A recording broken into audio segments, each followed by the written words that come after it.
Hello ladies and mental, Jen and I am back with another review. Today we are looking at the Object 260, the tier 10 Russian heavy premium tank or reward vehicle, whatever you want to call it. It isn't really a premium tank, so I guess we shouldn't call it that. Anyways, this is the tank that you get for finally finishing the personal mission. So let's find out if it is any good and if it is worth your time. It does take shitload of time, and it's not that sick of a reward as you do not make credits with it, so it's not that useful, and it really does not see a lot of competitive play either, unlike some other reward vehicles that we have seen in the game. So overall, is this thing worth the grind? Is probably absolutely and totally not, because it's not very useful. But let's start with the armor as we always do. So you get a 150mm upper and lower plate. It is worse than it looks in this, angle, I guess. The lower plate is pretty cheese. You don't really expect to bounce much with that. And upper plate is pretty good. It's on the level with an IS-7, but the turret on this is much weaker than the one on the IS-7. While the front is pretty nuts, as is kind of tend to...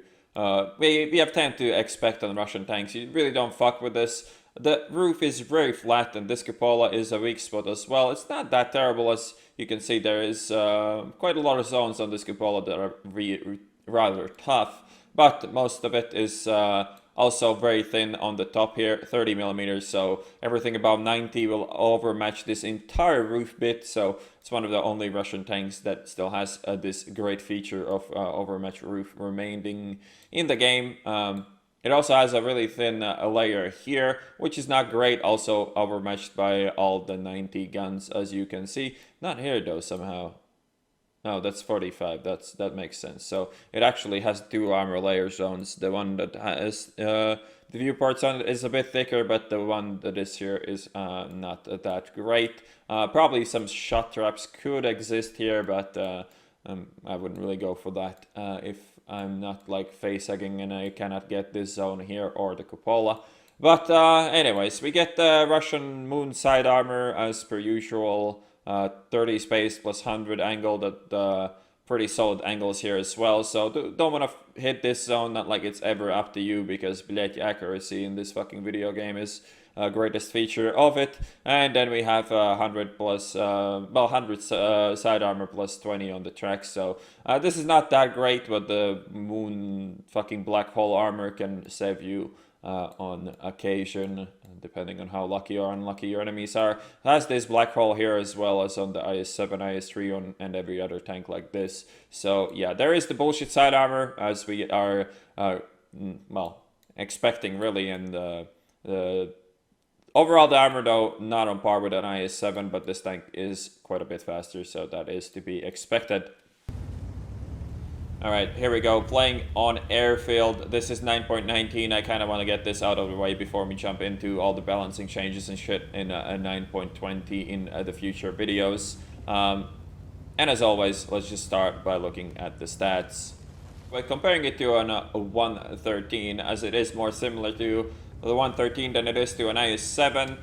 So we start off with 2100 hit points, 400 meter view range, top speed forward 60, backwards 15, power to weight 19.58, tank traverse 29.2, effective traverse pretty much the same, terrain resistance slightly worse than on the 113 apart from the soft terrain, gun elevation 15, depression only 5, average damage per minute 2394, 440 alpha, 260 penetration, aiming time of 2.4 seconds, and accuracy of 0.35. All the self-stats on this are much better than on, well, not much better, but slightly better than on the 113, but the aiming time is much better, so this gun is overall just way more solid.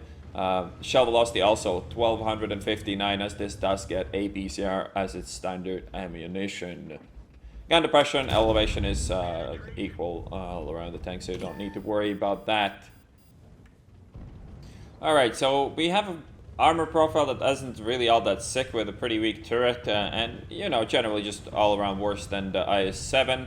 We have a gun that lacks pretty severe amount of DPM, but has nice stats in every other category, including the APCR standard ammo, which is quite handy actually. I really love when tanks have APCR standard. On guns that you really don't expect to have APCR as standard, and 440 Alpha with APCR is pretty sick combo. So you have 260 pen. Ranged APCR might be something you don't want to fuck with too much, but in closer ranges APCR works really well on this tank. And the mobility wise, this is also very solid. So overall, I like this package a lot. It's definitely one of my favorite tanks to play with. Haven't played it in a while though, as I was really busy playing the Chinese in this new patch. And the new patch made it slightly worse by buffing a lot of its direct competition, including the IS-7. While it is not really an IS-7. You do not play this like an IS-7. You do not try to go hull down and just sit there, and here I'm just trying to hit the impossible shot, maybe, getting lucky once. Have nothing really better to do. I don't really want to peek that IS-7, and here we get one out of, what is that, 3 or 4. That's not too bad. And while this tank doesn't have a lot of ammo to spare, before this game I haven't really had problems with running out of it, so I'm not really, saving ammo. As you know, the DPM isn't that great on this, so, you don't really expect to run out of ammo that much, but little did I know. Now we're shooting the Scorpion.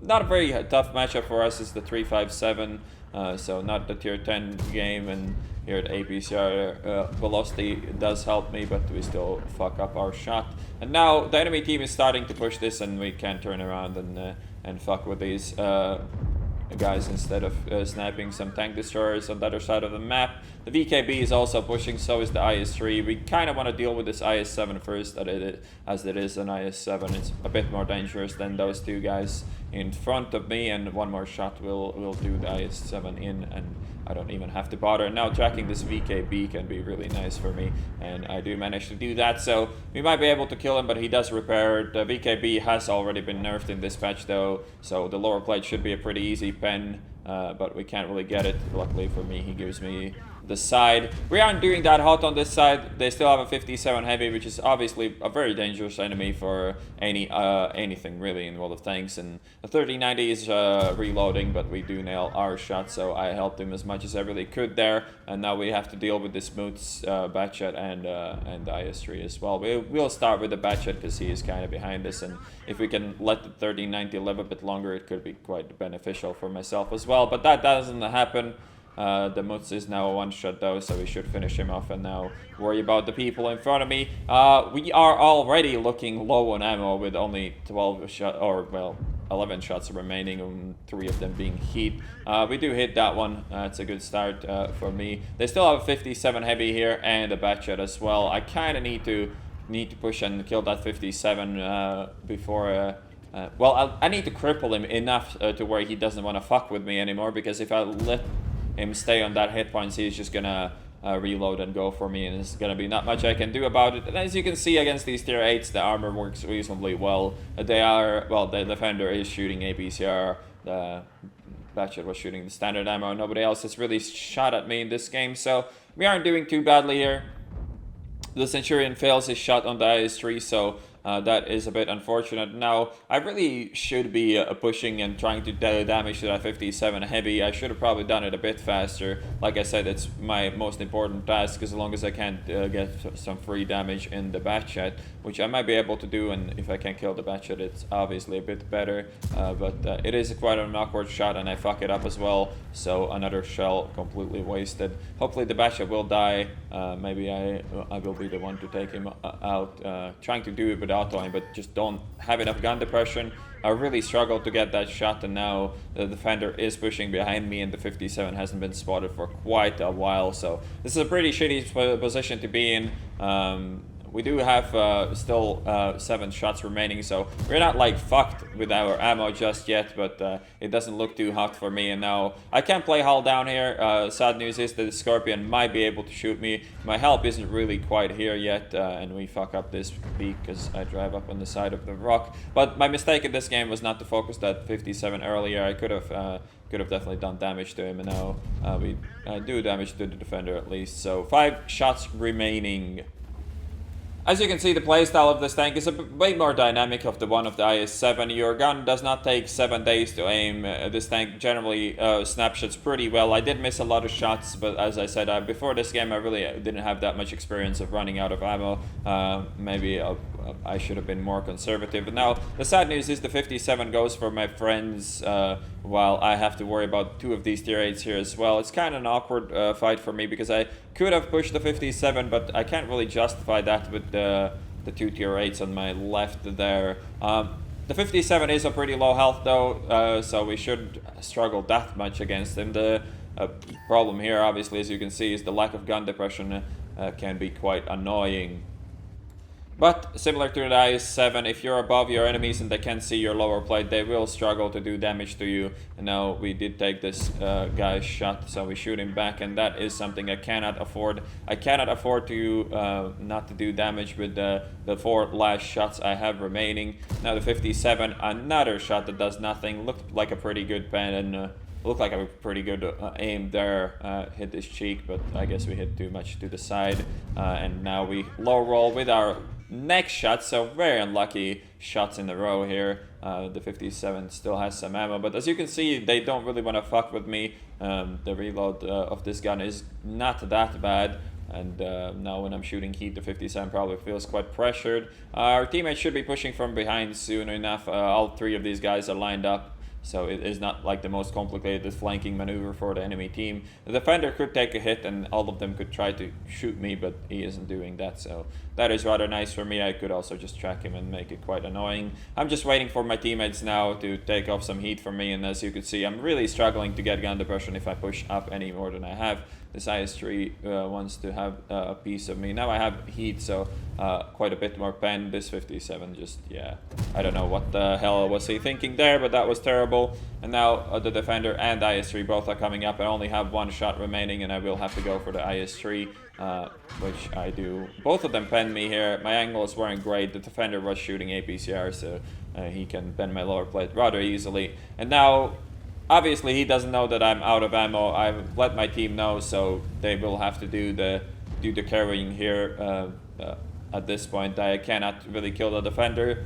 The best thing you can do when you don't have ammo is just try to flank, try to make your enemy focus you, especially if you're one-shot hit points. You should really try to make the last enemy focus you over your teammates, and that's exactly what's happening now. And our team gets free farming. If I wasn't such low hit points, I might try to go for Ram here, but I don't really want to die for no reason, as that does not do us any good, and we should be able to just finish this game off right now.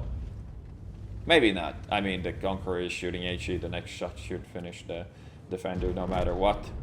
So a lot of commentary, but not a lot of reviewing of the tank during this game. The tank is more of a medium than it is a heavy tank. The APCR is a really nice feature of it. Great shell velocity, make it easier to hit those long-range shots. We did not have the greatest RNG in this game on our accuracy against the Type 5, and we also, there was some quite unlucky shots against the defender and the 57 heavy as well. So this could have gone better, but overall pretty solid game for the Object 260. And then we get the Ace Tanker, 8,148 experience with the ×4 Top Gun and high caliber. Ended up doing 6,938 damage, picked up 7 kills, assisted for 725. Again, not the steepest matchmaking. We weren't as lucky as I could have been in this game. We did nail some pretty nice shots though as well, some on the defender there. And overall, I think the only mistake I made in this game was not pushing the 57 while the tier 8 heavies were doing nothing. Once I started getting pressured by the tier 8s, the 57 had a free reign on me. I should have tried to peek him and trade with him earlier, and that could have eased off the stress at the end of the game. But either way, a pretty solid game in the Object 260. And while I do not believe that the Object 260 is the sole reason you should do the missions, and it's not really worth, doing the RD missions for, if you can get it, and if you think you have what it takes to do the third missions or the last missions with honors, it is a pretty unique vehicle. It is a pretty cool vehicle. I do like to play it a lot, yeah, it is one among the better reward premium vehicles. It's, as I said, definitely more unique than something like a T55A or the Stug or, God, the fucking T28 garbage. But it is hard to recommend this tank as it doesn't do anything special. It's not used in any competitive play either. And it is a cool tank though. So, yeah, I like it, but it's not worth it. Unless you just do the missions anyways, and then you just get it for free and it's awesome. So yeah, I hope you guys enjoyed this replay cast review kind of thing, and I'll see you on the next one.